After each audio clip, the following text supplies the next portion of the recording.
SBI ने एक research report जारी की है जिसमें राज्यों को पेट्रोल डीजल पर वैट कम करने की सलाह दी है।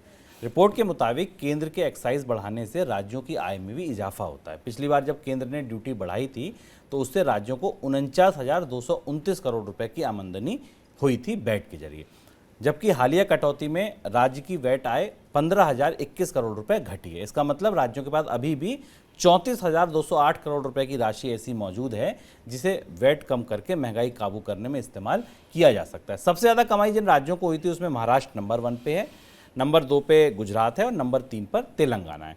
सर, अगर कर सकते हैं राज्य कटौती, एसबीआई की रिपोर्ट बता रही है कितना पैसा है, तो क्यों नहीं कर रहे हैं? फिर क्या वजह क्या है? 34,000 करोड़ का क्वेश्चन है करीब, क्योंकि एड वैलोरम ड्यूटीज हैं, कीमत के आधार पर ड्यूटी लगती है। तो जब एक्साइज बढ़ता है तो राज्यों का वैट भी बढ़ता है, जब एक्साइज घटता है और कीमत घटती है तो राज्यों का वैट भी घटता है। महाराष्ट्र ने इसमें कटौती की भी है।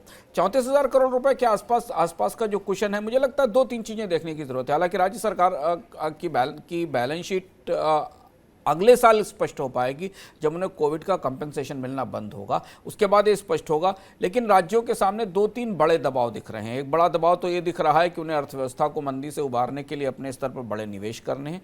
दूसरी चीज़ ये है कि कई राज्यों में चुनाव हुए और उन्होंने बहुत तरीके की लोक लुभावन घोषणाएं की हैं जिनके फिनांसिंग का चैलेंज है। ब्याज दरों में भविष्य में महंगाई है और महंगी ब्याज दरें हैं, इसलिए उनके लिए कर्ज की भी चुनौती है। और तीसरी सबसे बड़ी चीज़ है कि वो अपने रेवेन्यू की स्ट्रीम को लेकर, भविष्य में आने वाले रेवेन्यू को लेकर आश्वस्त नहीं है। ये आर्थिक कारण है, जो कारण शायद अलग अलग राज्यों को अलग अलग तरह से इस फैसले को ना लागू करने के लिए बाध्य कर रहे हैं। पर इसके पीछे एक और महत्वपूर्ण बात है। हमने अभी तक, पिछली बार भी हमने चर्चा की थी, हमने अभी तक कभी ऐसा नहीं देखा कि पूरे देश में एक साथ एक्साइज ड्यूटी कम होने के बाद पेट्रोल डीजल की कीमतों में कमी आई हो। राज्य अपनी अपनी गणित, अपने अपने खजानों के और अपने अपने राजस्व के का हिसाब लगाने के बाद ही इस फैसले को लेते हैं। लेकिन हाँ, तकनीकी तौर पर अगर आप देखें तो राज्यों को इस कटौती से 15,000 करोड़ रुपए का लॉस हुआ है, 34,000 करोड़ रुपए का फायदा है जिसे की बचत है, जिसे वो पास ऑन कर सकते हैं और महंगाई घटाने में कुछ कंट्रीब्यूशन जरूर कर सकते हैं।